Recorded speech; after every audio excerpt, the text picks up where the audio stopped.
Mishimoto loves drifters, and of course they love Chris Forsberg. Chris Forsberg, 2009 Formula Drift champion. It doesn't look like it's going to be that way here in Irwindale. I know you love this track. You'd love for a better outcome, but, let's talk about your car and how you've basically propelled your car from last year to the beginning of this year to now in the latter part of this season. You changed up your engine. You've changed up under the hood. Yeah, like after last season, we were just doing the whole just keep it together, stay consistent. We're having great finishes. There's a couple new cars out. Some people were having issues, but then coming into this year, we could tell that our car was starting to kind of taper off. Like it was difficult to keep up with some of the new cars that have been coming out, some of the new builds, and so we knew that it was time for a big change. And so Nissan Motorsports hooked us up with this core truck engine, and we're pushing over 200 more horsepower. Kevin made a lot of suspension changes, and our car is bigger and better than ever. Even though it's a little late, but it's evolving for next season. And let's talk about some of the critical parts. The keeping cool. I mean, it's a beautiful, typical Southern California day, but let's talk about Vegas and how crucial it is to stay cool and utilizing those Mishimoto parts. Yeah, I mean, like keeping a drift car cool is really important, especially when you get into those one more time battles and you're just running back to back, and you get out to tracks like Vegas. Even this weekend, I heard the temps are going back up after all this rain we got, which is ridiculous. But yeah, trying to keep the car running at optimal engine temps is really important to not have a failure. I mean, even at Wall, New Jersey, we went multiple one more times. Our car was able to make it through, and our competitor, actually, his engine blew because of overheating. So, I mean, it does happen. You have to keep the cars cool. Yeah, and I mean, obviously performance is key, but then let's talk about style. You know what I mean? Like you're pretty, let's say you're a pretty stylish guy. Obviously you have ink all over you, and you're kind of a a standout driver. You're just having fun. I think so. I try. Yeah, and we all try. Do we succeed? Some fail, some succeed. I think you succeed. But let's talk about style, and who do you think has like a good-looking car out here? I mean, and let's talk about like fashion and everything out there, like aesthetically pleasing, good-looking car. Do you think you're going to push it next year? I mean, we're wrapping up the season. Mind you, this is before qualifying, before the finals, but let's talk about next season just a little bit. Allude to it a little bit.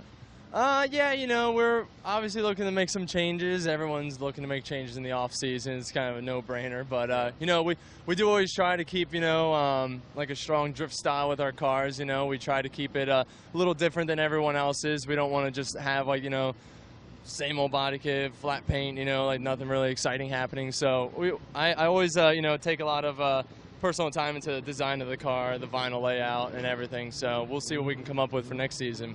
Cool. It's always good to hang out with you, and we'll wrap it up here at Irwindale. One last thing I have to say is progression.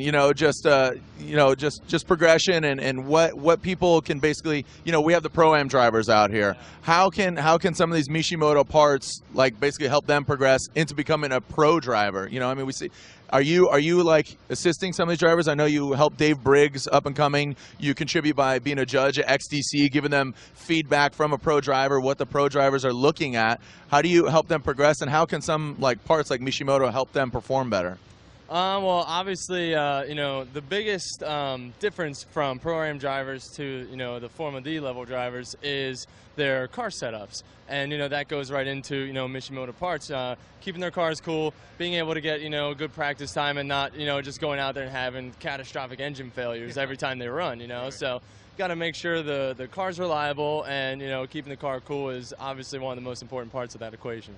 And then what do you make of some of the progressive, drivers out there? I mean, who are some of the drivers that you're excited to see running here at Pro-Am? Because as a pro, those guys are potentially your up-and-comers that could ruin your day. I mean, if they get the right car, the stars line, they could take you out. And we've seen some of these drivers come up through the ranks.